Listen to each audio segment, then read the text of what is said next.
Sa mga nagpaplano o bibili na talaga ng motorsiklo ngayong taong 2024, kasamahan ko po kayo mag-canvas dito sa Yamaha. Sa mga Yamaha brand po ang gusto at buo na desisyon na Yamaha ang kunin, eto, mag-update po tayo as of February 10, 2024 dito po sa Yamaha Desmark, Barangay Pagsawitan, Santa Cruz, Laguna.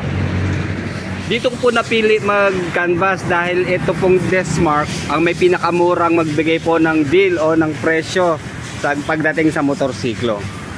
Kung maalala nyo, Desmark din po tayo kumuha ng Aerox natin. Yun nga lang po dun sa isang branch nila dun sa bayan na. So ito po, palabas na po ng bayan ito eh. Okay, maganda ho rito sa Desmark Pagsawitan. Kompleto sila. Ayan, meron po silang service, spare parts, saka sale. Kaya 3S po, kompleto yan. Okay, pasok tayo sa loob.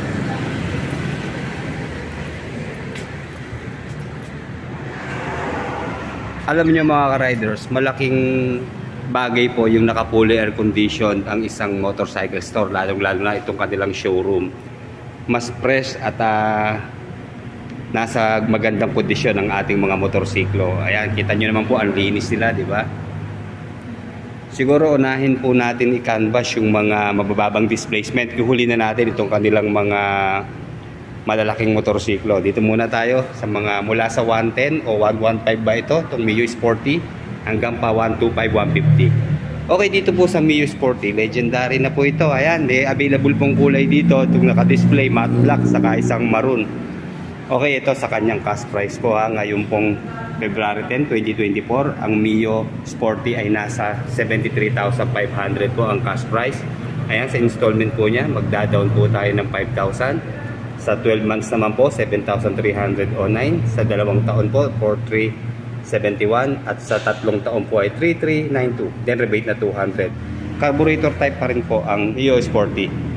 Yun lang po mga ka-riders, wala pa akong nakitang upgrade na ginawa dito sa Mio Sporty. Ito pa rin po yung dati na na-review natin. Okay, although analog pa po ang kanyang meter panel, and then all bulb pa rin po ang kanyang mga ilaw.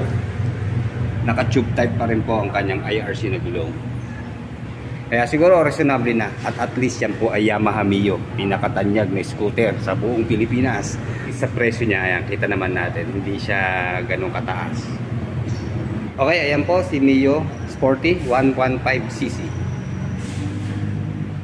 Okay, isunod po natin si MIUI 125S. Alam niyo naman, pag may S, meron po yung stop and start system. Okay, ito po. Pag-activate po yan, pag na-traffic tayo, kusang mamamatay ang ating engine. Pag nakatigil po siguro ng mga 5 seconds. Okay, dito po sa MIUI 125S. Ayan ang kanya naman pong cash price, 82,500. Down payment po, 5,000. Sa isang taon, 8,216. Sa 2 taon po, 4,904. Sa 36 months po ay 3,800. And then ayan, may rebates ng 200. Okay, ito pa rin po yun dati. Air-cooled pa rin po ang kanyang cooling system. All bulb pa rin po sa kanyang lighting system. And then naka-tube type din po ang kanyang IRC na gulong. And then front disc brake and then drum brake po sa kanyang rear. Kagaya rin po ng sa Mio 115. Okay, bali ito ho ang kulay na available dito. Pero alam ko marami hong kulay ito. Siguro lalagay ko po yung kanilang Facebook page o yung link ng Facebook para pag may tanong po kayo sa kulay, may message niyo po sila. Ang nandito lang po kasi itong matte black at saka itong ano ba itong kulay na to? Pink nga ba ito?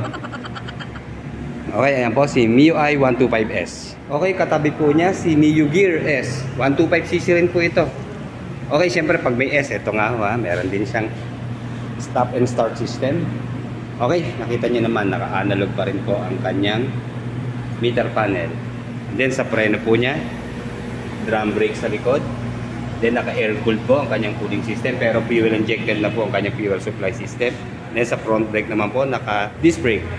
And then maganda, naka-tubeless na po yung kanyang IRC na gulong. Okay, sa kanya naman pong cash price, okay, ito, 84,000 pesos po sa cash price. Konti lang ang diferensya niya sa Mio I-125. Okay, magda-down po tayo ng 6,000 pesos. Sa isang taon po, 8,267. Sa 2 taon po, 4,933.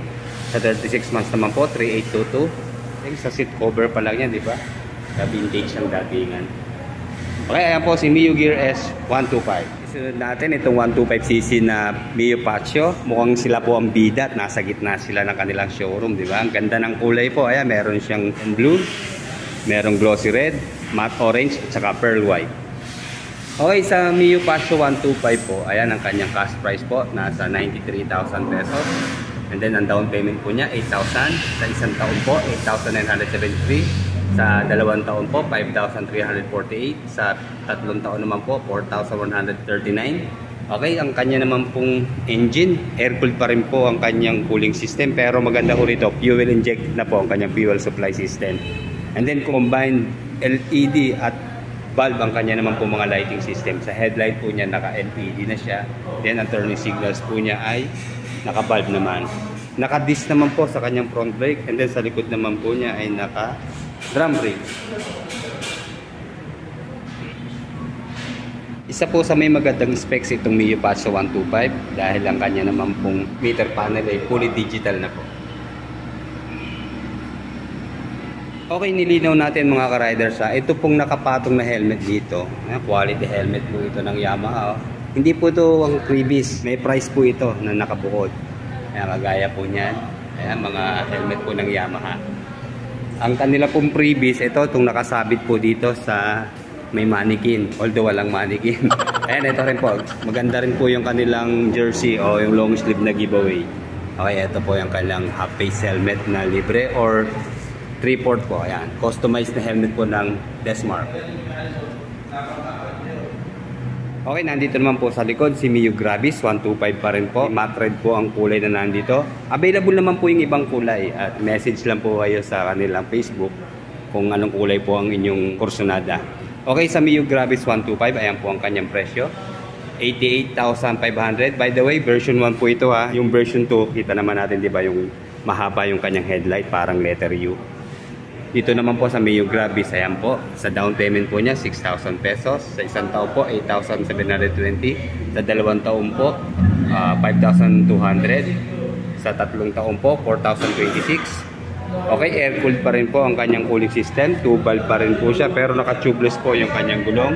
And then ang preno po, disc brake sa unahan. Sa likod naman po ay front brake. And then fuel injected na po ang kanyang fuel supply system.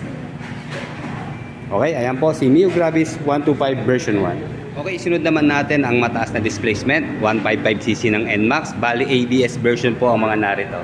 Okay, meron po kulay na Prestige Silver, and then itong petrol green, and saka yung kanya naman pong glossy blue. Okay, kung gusto nyo talaga na magandang specification, syempre paglalaanan natin sa budget yan. Ito po ang kanyang cash price sa ABS version po ng NMAX, 150,500 pesos po sa cash, and then 15K po ang kanyang down payment. And then sa isang taon po niya, sa installment, 14,065. Sa 2 taon po, 8,335 monthly. At sa 3 taon naman po ay 6,426 monthly. Okay, sa specs naman po niya, alam naman natin, naka 4 valve, liquid cooled. And then fuel injected po sa kanyang fuel supply system. And then tubeless po ang kanyang mga gulong. Parehong disc brake po ang kanyang braking system. And then of course, meron pong ABS. Nga pala, nasa front po yung kanyang ABS. And then isunod natin si Mio Aerox 1.5cc. Ito po yung standard version pero version 2. Kagaya po nung nakuha natin na motorsiklo. Dapat ito ho ang plano kong kunin eh. Pero mas nagandahan po talaga ako sa black at madali linisin. Ito maganda rin po ito dahil ang ganda ng kanyang mags ay ang kulay cyan po ang gulong. Okay, sa kanya naman pong specs ganun din po. Naka 4 valve, liquid cooled. And then FI po sa kanyang fuel system. And then tubeless po kanyang gulong. Yun nga lang po, naka-disc brake dito sa front at sa likod po ito yung naka-drum brake. Then LED po ang kanyang mga ilaw. Combined LED kasi ang turning signal po niya ay bulb naman. Okay, sa presyo po ng Mio Aerox Standard, ayan po, sa cash price niya, nasa 122,500. Magda-down po tayo ng 13,000. And then sa isang taon po, sa installment, 11,443. Sa 2 taon po, 6,797. Sa 3 taon po, 5,248. And then may rebate po siyang 200. So kita nyo, mababa po talaga sa 3 taon. Kasi ako po ang hinuhulugan ko dun sa aking standard na Aerox. 5,300 po, rebated na po yon. So ito, mababawasan pa po ng 200. So lalabas, 5,048 lang po ang kanyang monthly. Diba? Malaki po ang ibinaba. Okay, ayan po si Mio Aerox 155 version 2 standard version. And then syempre hindi mawawala ang ABS version ng Aerox. Okay, ito po meron dito kulay black. And then merong kulay na decals na parang ano bang kulay ito? Ewan ko. Colorblind na ako. Aerox S din po siya. Ibig sabihin meron din po siyang stop and start system. Okay, ito po. Then alam naman natin, purely digital lang kanyang instrument panel. Combined bulb and LED sa kanyang po mga lighting system. Tubeless na gulong. And then disc brake sa front. Ito naka-drum brake po sa kanyang rear. And then siyempre meron siyang ABS. Nandito po sa front ang kanyang ABS. Fuel injected liquid cooled 4 valve. Cash price po ng Mio Aerox S ay nasa 144,000. And then ang down payment po niya ay 14,000. And then sa installment po, sa isang taon 13,510. Sa dalawang taon po 8,010. Sa tatlong taon naman po ay 6,177. And then yung rebate po na 200 pesos. Okay, ayan po si Mio Aerox S version 2. Okay, palaki na ng palaki. Ito na si X-Max. Ito po yung version 1 pa rin po ng X-Max. Ayan, kita naman natin sa kanyang headlight. Ang kanyang cash price po ay nasa 297,000. And then 50K po ang kanyang down payment. Sa isang taon naman po 25,106. Sa dalawang taon po 14,814. Sa tatlong taon po ay 11,384. Okay, liquid cooled, fuel injected, tubeless po ang mga gulong. Pareho pong naka disc brake sa kanyang mga braking system. And then may ABS din po siya syempre. And then ito po, combined analog and digital po ang kanyang instrument panel. Okay, ito po si X-Max 300cc. Okay, meron po silang mga binebenta rito na mga t-shirt. Ayan, mga uniform. Uniform ba ito? And then helmet. Ayan po ang price ng helmet. Nasa less 3K po siya. So ito po ay ano bang brand ng helmet ito? Okay, ayan. Yamaha po ang helmet na to. Okay, sunod natin si MT-03 ng Yamaha. Okay, 350cc po ang MT-03 ng Yamaha. Okay, sa kanya naman pong cash price, ayan, 245,000. Down payment po niya, 150K. Sa isang taon po, 10,283. Sa dalawang taon naman po, 6,117. At sa tatlong taon po ay 4,728. Of course, liquid cooled din po ang MT-03. Fully digital po ang kanyang instrument panel. And then naka-LED po lahat ng kanyang mga lighting system. And then fuel injected po ang kanyang fuel supply system. Ayan po si Yamaha MT-03 350cc. Sa ngayon po wala pa silang mga bagong labas na motorsiklo. Iniintay natin yung Sniper na ABS version. And then tinanong natin kung meron sila nung Aerox na tinanggal na ang Y-Connect. Itignan natin kung may pagbabago ba sa decals man lang. Pero wala pa po talaga. Okay, tuloy na po natin sa YTX 125 po. Ito ang kanyang price. Nasa 57,500 po ang cash price. Then down payment po niya 5,000. Sa isang taon po 5,695. Sa dalawang taon naman po ay 3,425. 2,668 naman po sa tatlong taon. Okay, ito po ang kanyang engine. Air cooled pa rin po siya. 2 valve and then carburetor type pa rin po ang kanyang fuel supply system. Naka-tube type po yung kanyang mga gulong and then drum brake po pareho ang kanyang mga preno. Okay, ayan po si YTX 125. Okay, sunod natin si Sniper 155R. Okay, dito po sa 155R, medyo mataas po ang presyo niya. Ayan, nasa 120,500 pesos sa cash price. Down payment po niya, 14K. Sa isang taon po, 11,948. Sa dalawang taon po, 7,093. Sa tatlong taon naman po, 5,475. Okay, engine po niya, liquid cooled. Fuel injected po sa kanyang fuel supply system. Of course, tubeless po ang mga gulong. And then, naka disc brake po sa front at saka sa kanyang rear. And then pure digital po sa kanyang instrument panel. Iniintay po natin yung ABS version nito, pero sa ngayon po wala pa rin po. Okay, sunod po natin ang Sniper 155. Okay, ito po yung standard version. Ayan, mababa po siya ng konti. Nasa 122,500 po sa cash price. 13,000 ang down. Sa isang taon po, 11,443. Sa dalawang taon po, 6,797. At sa tatlong taon naman po ay 5,248. Ayan po si Sniper 155 standard version. Okay, ganoon din po ang kanyang engine. Siyempre, liquid cooled, 4 valve. fuel injected po ang kanyang fuel supply system. And then tubeless po ang mga gulong. And then pareho pong nakadis ang kanyang mga preno. Okay, maraming kulay po ang available dito eh. Pero ang nakadisplay po dito, ito yung yellow Hornet at saka yung kanyang glossy black. Wala lang pong presyo itong R15 ng Yamaha. Okay, sunod natin itong si MT-15 ng Yamaha. Lumabas tayo at masikip po ang space. Ayan po ang itsura ng kanyang headlight. Okay, sa cash price po ng MT-15, ayan, 174,000 po. And then sa down payment po niya, 30K. Sa isang taon po, 14,720. Sa dalawang taon po, 8,720. At sa tatlong taon naman po ay 6,720. Okay, bali 155cc rin po ang kanyang displacement. Okay, liquid cooled sa kanyang cooling system. And then fuel injected po sa kanyang fuel supply system. Of course, tubeless po yung kanyang mga gulong. Pure digital po ang kanyang instrument panel. And then LED po ang kanyang mga ilaw. Combined LED saka bulb. Okay, ayan po si MT-15 ng Yamaha. Okay, dito po sa right side, ayan, naka-display po yung kanilang mga brochure.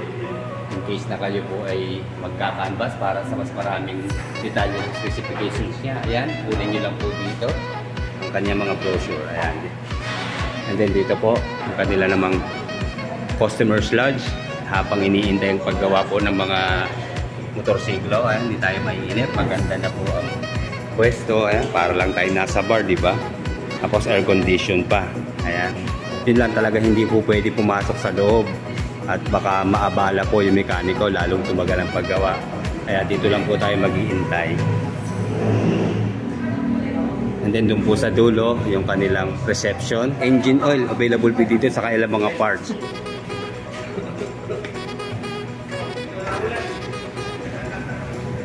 Yan po nakalagay yung kanilang Yamaha genuine parts and accessories.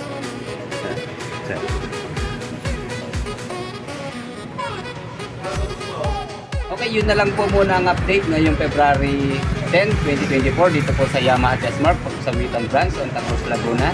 Sana'y nakatulong po sa inyo yung ginawa natin pag-iikot at pagka-canvas. Okay, like, comment, and subscribe po sa ating channel. Salamat po.